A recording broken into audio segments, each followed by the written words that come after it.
नमस्कार, मैं हूं आरिश अजहर आपके साथ। हमारे खास पेशकश में आपका स्वागत है। जी हां, अनुपूरक बजट पेश। योगी सरकार ने वित्तीय वर्ष 2025-26 के लिए अनुपूरक बजट में चिकित्सा, शिक्षा और प्रशिक्षण को बड़ी प्राथमिकता दी है। प्रदेश में मेडिकल इंफ्रास्ट्रक्चर को सुदृढ़ करने और नए मेडिकल कॉलेजों की स्थापना पर स्पेशलिटी सेवाओं के विस्तार और स्वास्थ्य सेवाओं की गुणवत्ता बढ़ाने के उद्देश्य से कुल 423.80 करोड़ रुपए की धनराशि का आवंटन किया गया।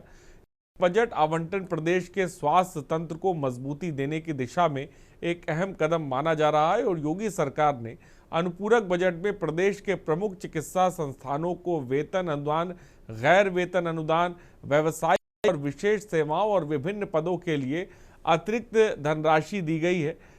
सीतापुर स्थित Nehru institute of ophthalmology and research को वेतन अनुदान के लिए 1.74 करोड़ रुपए का अतिरिक्त बजट किया। वहीं कैंसर संस्थान लखनऊ को विभिन्न मदों के लिए 10 करोड़ रुपए का अतिरिक्त बजट दिया है। लखनऊ के प्रमुख चिकित्सा संस्थानों पर भी सरकार का विशेष फोकस रहा है। जानता हूं आपकी पीड़ा को, क्योंकि 6,127.68 करोड़ रुपए ये प्रस्तावित अनुपूरक बजट का आकार इस वर्ष मूल बजट का 3.03% है। माननीय, इसमें विशेष रूप से 6,127.68 करोड़ रुपए ये प्रस्तावित अनुपूरक बजट का आकार इस वर्ष मूल बजट का 3.03% है। माननीय, इसमें विशेष रूप से हमने पहले भी कहा 77 अभियुक्तों को हम अब तक गिरफ्तार कर चुके हैं। कोई भी बचने नहीं पाएगा। जो भी अपराधी होगा, ये तो मैं जानता हूं आपकी पीड़ा को,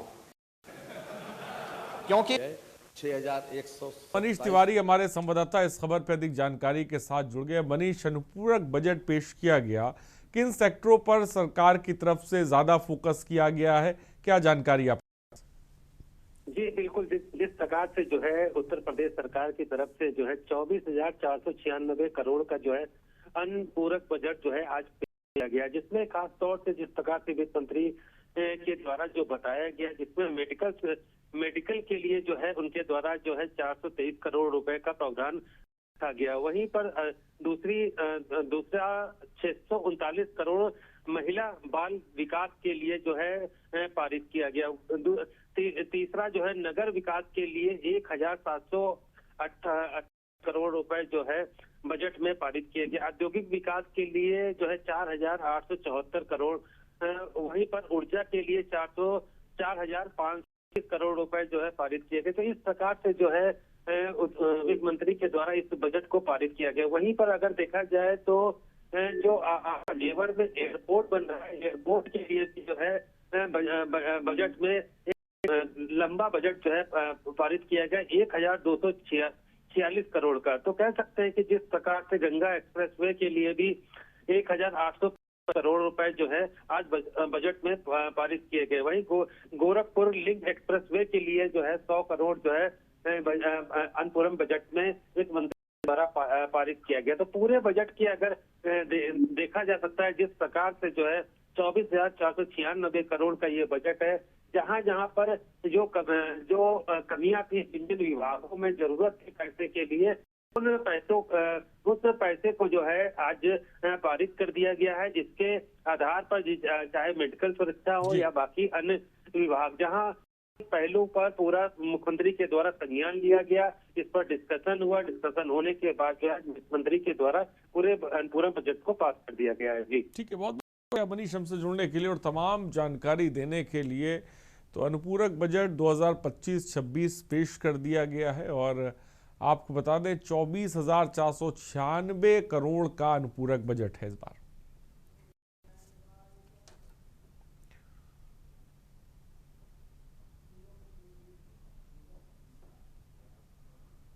बोलते हैं स्कूलों में गूंजेगी भगवद गीता। जी हाँ, छात्रों को भारतीय संस्कृति परंपरा के ज्ञान से जोड़ने के लिए मुख्यमंत्री धामी के निर्देशानुसार राज्य के सभी स्कूलों में श्रीमद् भागवत गीता के श्लोकों के पठन को अनिवार्य किया गया है।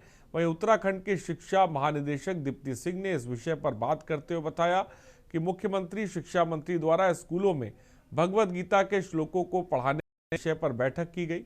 इस विषय का मुख्य उद्देश्य छात्रों को नशे से दूर करने, अनुशासित बनने और आध्यात्मिकता से जोड़ने के लिए है। उन्होंने बताया कि 12वीं कक्षा तक के छात्रों को सुबह की प्रार्थना में भगवद गीता के श्लोकों का अध्ययन करना अनिवार्य रहा। साथ ही छात्रों में भी भगवद गीता के श्लोकों का पठन करने में काफी उत्साह है। प्रथम चरण में राज्य के सभी सरकारी स्कूलों में श्लोकों का अध्ययन करवाना जा रहा है। वहीं आने वाले समय में राज्य के अन्य और स्कूलों में भी इस परिपाठी को किए जाए, उसके लिए आगे भी प्रयास किए जाएंगे।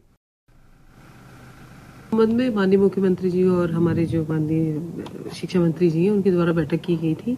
तो इसका मुख्य उद्देश्य ये है कि बच्चों में आजकल जैसे नशाखोरी बहुत हो रही है, तो डिसिप्लिन रहे, थोड़ा लॉजिक हो, तार्किक हो, तो और एक स्पिरिचुअल जो है, जो हमारा मिसिंग है, तो स्पिरिचुअलिज्म की भावना भी है। तो उसको लेकर 6 से 12 तक के बच्चों को ये कराया जा रहा है। इसमें जो मॉर्निंग की हमारी प्रार्थना होती है, उसमें जो टीचर्स हैं वो श्लोक पढ़ते हैं और उसका भावार्थ बच्चों को समझाते हैं। कुछ बच्चे भी इसमें पार्टिसिपेट कर रहे हैं, अच्छा रिस्पांस है, बच्चे काफी एंथुसियास्टिक हैं इसमें।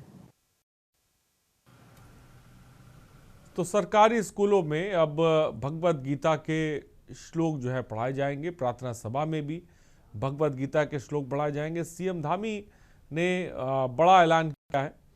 पहले ये सरकारी स्कूलों में शुरू होंगे और उसके बाद कुछ प्राइवेट स्कूलों में भी भगवद गीता के श्लोकों की गूंज जो है वो तौर पे देखने को मिलेगी।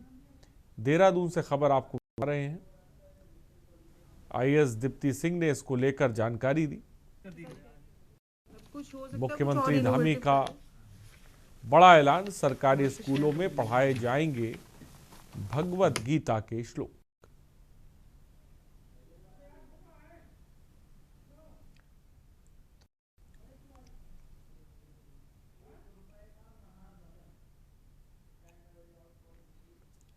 और आगे बढ़ते हैं। 1 रुपए का महागबन। यहाँ उत्तर प्रदेश के औरैया जिले के बिधुना तहसील स्थित खान जहांपुर चिरकुआ ग्राम पंचायत का ये मामला अब एक लोक कथा बन गया है, जहां लाखों के नाम 1 रुपए का न्याय की कहानी लिखी गई है। साल 2022 दिसंबर कहानी शुरू होती है। ग्राम पंचायत सदस्य कुलदीप शर्मा की शिकायत से उन्होंने आरोप लगाया कि हैंडपंप, स्ट्रीट लाइट, सड़क और स्कूल कायाकल्प विकास कार्यों के नाम पर ग्राम पंचायत में 25 से 30 लाख रुपए का मेगा स्कैम हुआ। ये सिर्फ एक शिकायत नहीं थी, यह उस ग्राम पंचायत के लिए वित्तीय सुनामी चेतावनी थी। इसके बाद शुरू होता है 3 साल लंबा थका देने वाला प्रशासनिक मैराथन। 1-2 नहीं, पूरे 5 बार जांच अधिकारी बदले गए। हर नई जांच एक नई उम्मीद लेकर आती थी। चौथी जांच सितंबर 2024। इस चरण पर प्रशासन ने सख्ती दिखाई। अनियमितता की पुष्टि हुई और आनन फानन में ग्राम प्रधान शकुंतला देवी के अधिकार तक सीज कर दिए गए। ऐसा लगा मानो लाखों का घोटाला सच में सामने आ गया है। साल 2025 4 जून ग्रामीण अभियंत्रण विभाग के अधिशासी अभियंता को सौंपी गई 5वीं अंतिम जांच की रिपोर्ट आती है और इस रिपोर्ट ने सिर्फ मामले को नया मोड़ नहीं बल्कि पूरे प्रशासनिक सिस्टम पर एक बार सवालिया निशान खड़ा दिया। 3 साल की मशक्कत, 5 अधिकारियों की भागदौड़ और लाखों के आरोपों के बाद जांच में पता चला कि गड़बड़ी केवल हैंडपंप मरम्मत के भुगतान में हुई और भुगतान होना था 69,500, माफ कीजिएगा 59,500, लेकिन हो गया 59,501 का। जिलाधिकारी डॉक्टर इंद्रमणि त्रिपाठी के सामने जब ये हास्यास्पद रिपोर्ट आई तो उन्होंने इसे मानवीय भूल घोषित कर दिया।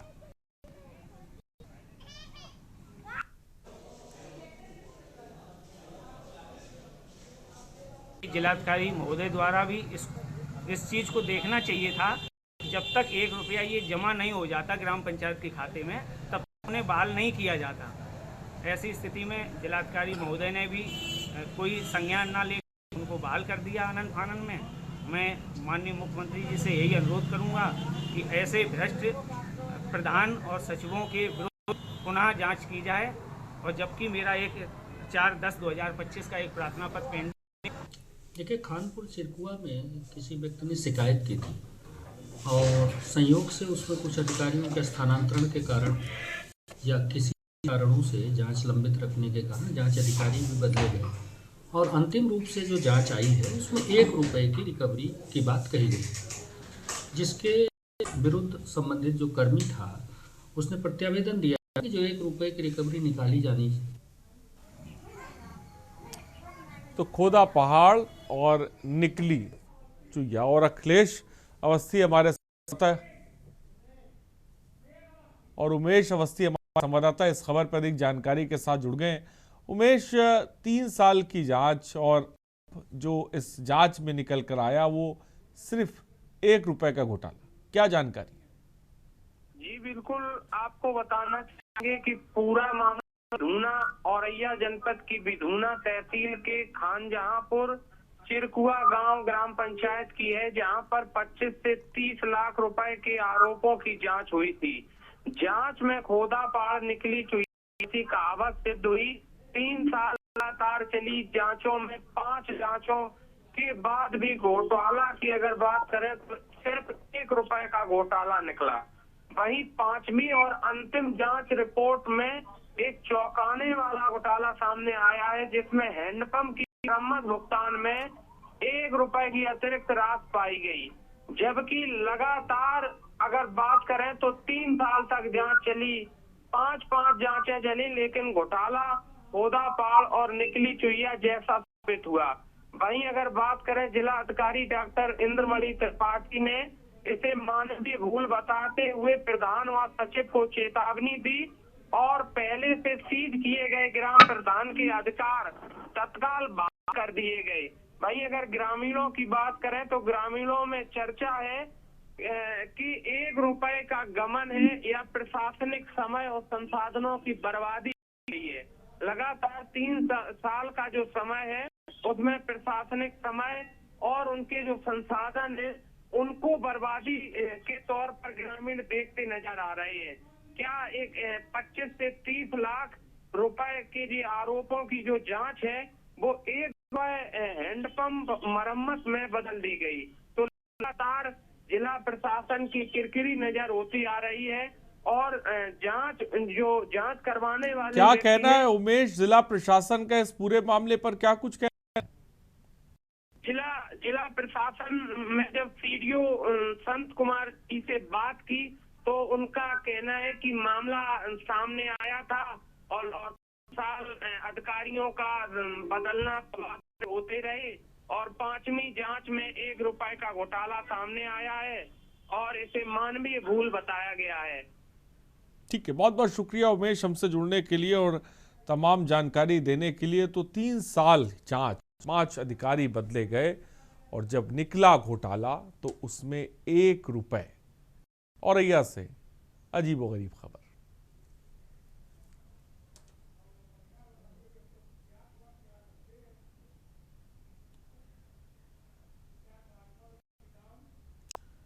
और आगे बढ़ते हैं, संभल में हत्याकांड से सनसनी। संभल जिले में चंदौसी कोतवाली क्षेत्र से एक सनसनीखेज हत्याकांड सामने आया, जहां एक महिला पर अपने प्रेमी और साथियों के साथ मिलकर पति बेरहमी से हत्या करने का आरोप है।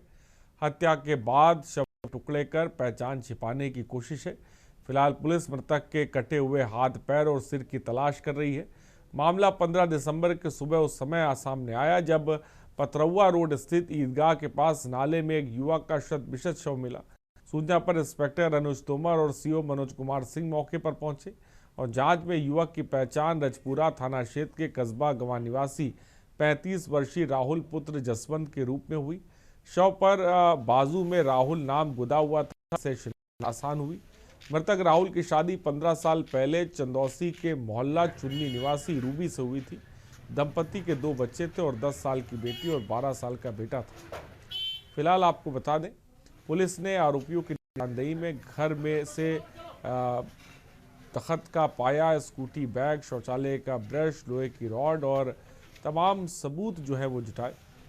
इस पूरे मामले में आपको बता दें, बेटी ने घटना का खुलासा किया। गौरव मामा, सर मामा और सौरभ जो है ना, जिसका नाम अभिषेक है, वो हमसे कहते थे कि बस कुछ महीने की बात और है, फिर मैं आपको पालूंगा, मैं ही आपको रखूंगा। फिर बीच में पापा काटा हट जाएगा। तो क्या क्या लेकर आते थे घर में? घर में खाने के लिए ब्रांडेड खाना लाते थे और वो लाते थे चॉकलेट वगैरह। अब ये जो घटना हुई है आपके पिताजी के साथ में, तो इसमें आप क्या कार्रवाई चाहती हो? हम ये चाहते हैं कि जिसने भी ये करा है, 3 जने हैं ये, हमने सुना है। कौन कौन? अभिषेक और गौरव। आज जनपद संभल के थाना चंदौसी क्षेत्र में आज से करीबन 1 महीना पहले 18/11 तारीख को 18 नवंबर को रूबी नाम की एक महिला ने गुमशुदगी दर्ज कराई थी और उस महिला के द्वारा बताया गया कि उसके पति है वो कहीं गायब हो गए हैं। उसके कुछ दिन बाद में यहाँ नाले में एक डेड बॉडी मिली जिसमें उसके पाँव नहीं थे, हाथ नहीं थे, सिर नहीं था। इस तरह की अटकटी जो डेड बॉडी है उसको पुलिस ने सबको कब्जे में लिया, उसका पोस्टमार्टम कराया, उसका डीएनए भी प्रिजर्व कराया उसका, और फॉरेंसिकली उस बॉडी को पूरा एग्जामिन किया गया था। उस बॉडी पे राहुल नाम लिखा था। पुलिस के द्वारा बाद में आसपास के जनपदों में, जनपद के विभिन्न थानों में राहुल की जितने भी मिसिंग्स थी उन सबको स्टडी करवाया तो पता चला कि ये राहुल इसका मोबाइल भी उसी दिन से बंद था और गहनता से जांच करने पे पता चला कि राहुल की पत्नी जो रूबी है उसी ने ही राहुल की हत्या की थी। गौरव मामा और हमसे सौरभ जो है ना, जिसका नाम अभिषेक है, वो हमसे कहते थे कि बस कुछ महीने की बात और है, फिर मैं आपको पालूंगा, मैं ही आपको रखूंगा, फिर बीच में से तुम्हारे पापा काटा हट जाएगा। तो क्या क्या लेकर आते थे घर में? घर में खाने के लिए ब्रांडेड खाना लाते थे और वो लाते थे चॉकलेट वगैरह। अब ये जो घटना हुई है आपके पिताजी के साथ में, तो इसमें आप क्या कार्रवाई चाहती हो? हम ये चाहते हैं कि जिसने भी ये करा है, 3 जने हैं ये, हमने सुना है। कौन कौन? अभिषेक और गौरव।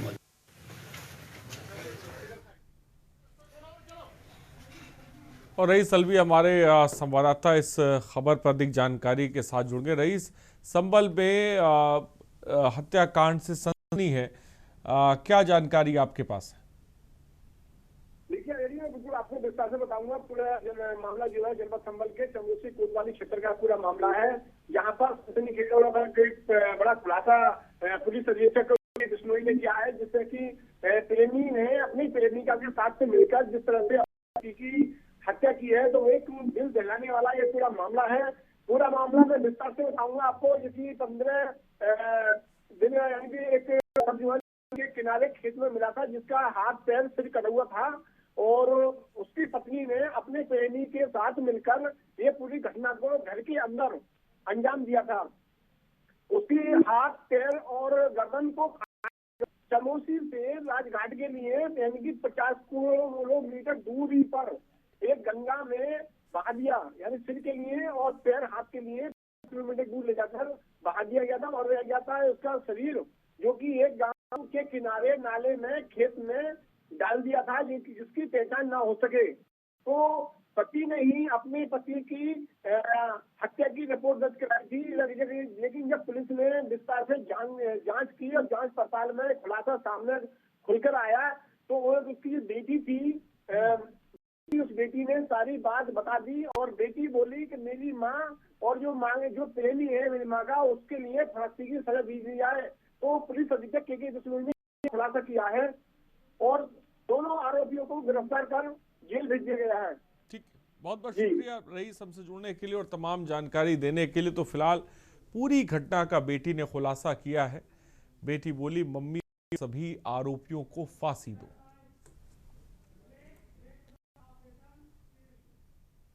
और रुकते एक छोटे से ब्रेक के लिए, ब्रेक के उस पार खबर आपको बताएं, ऑपरेशन साइबर शील्ड।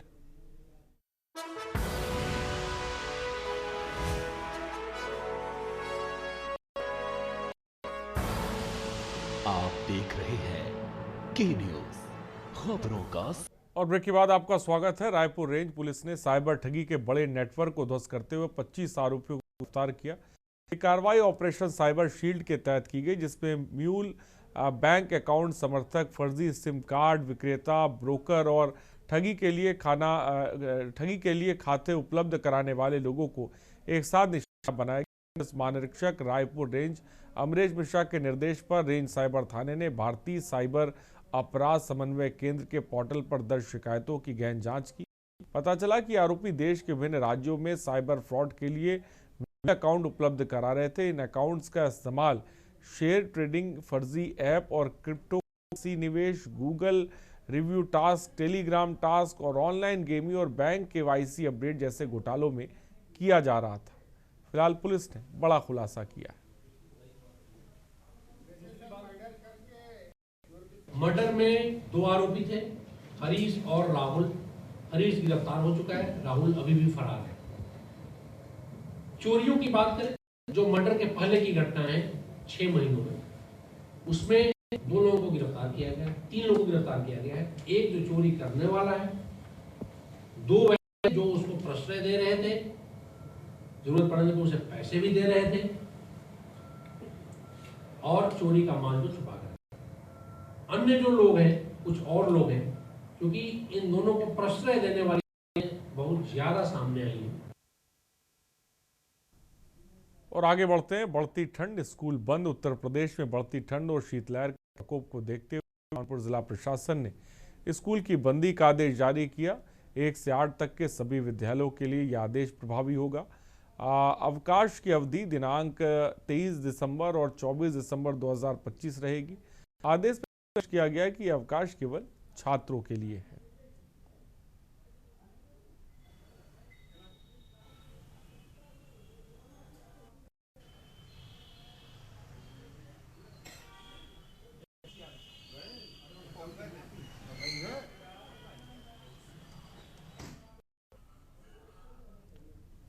खास पेशकश में इतना ही। बने रहिए हमारे साथ। नमस्कार।